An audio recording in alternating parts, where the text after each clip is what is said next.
For one, you should be looking for two triangles. So there's this small triangle, right?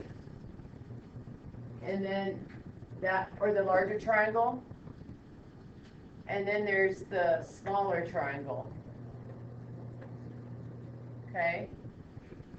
So you have your similar triangles. And you know that this is a 7 and that's an H. This whole thing is 20 and that is 8. Right? So you could set up a ratio table. 20 is to 8 by comparing the corresponding parts. Right? And we want it. You could do more than one way, right? I'm not going to be able to do a bunch of different ways, right? I'm going to pick one. But I want to get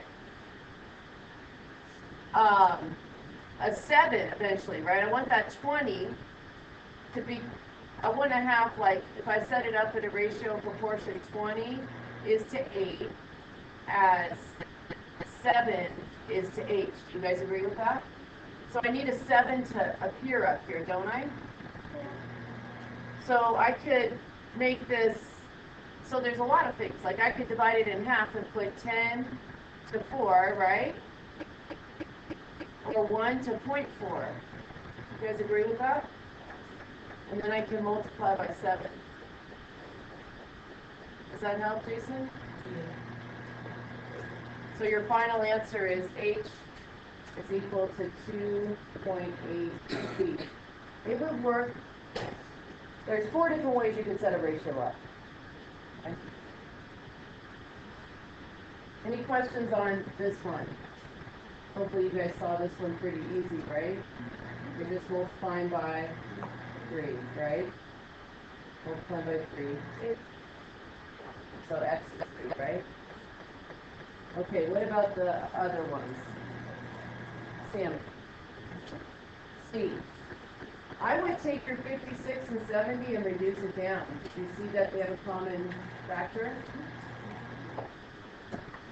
Well, 2, sure. What about 7? Okay, 2 it is. So if I divide by 2, I get 28 and 35. But then you might divide by 7, right? So then you would get 4 and 5. But remember, we're trying to get a 30 up on top, right? Divide by 2 again. I like that. So this is a 2 and a 2.5. And then you could times by 15, right?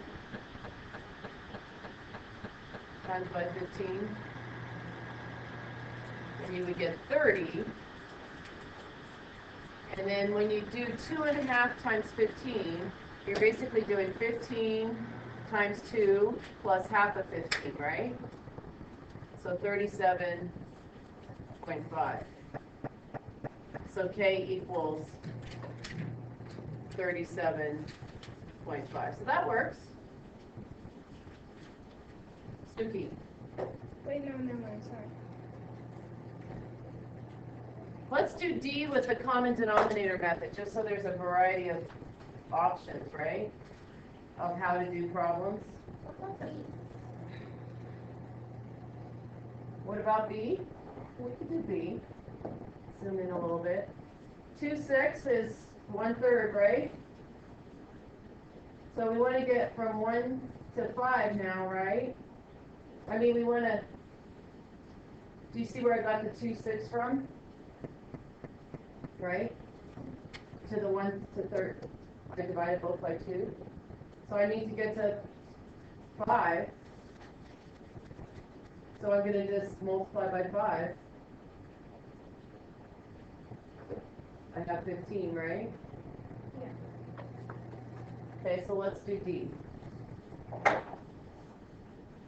So D is a little more work. Let's try the common denominator approach on D.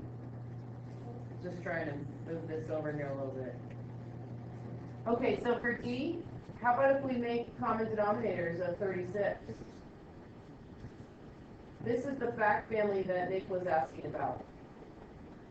I'm not sure if it's exactly where he was asking about it, but you could use fact families sometimes. So if you look at that, I'm gonna end up with 9 times W over 36 is equal to 4 times 3.5, because I got common denominators. So 4 times 3.5 is 14.